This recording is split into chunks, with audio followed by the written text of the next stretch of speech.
Chậm thôi.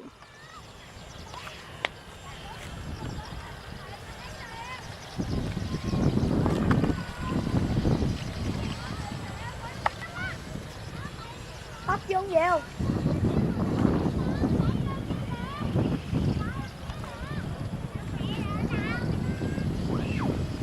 Bay cao cao á Đức.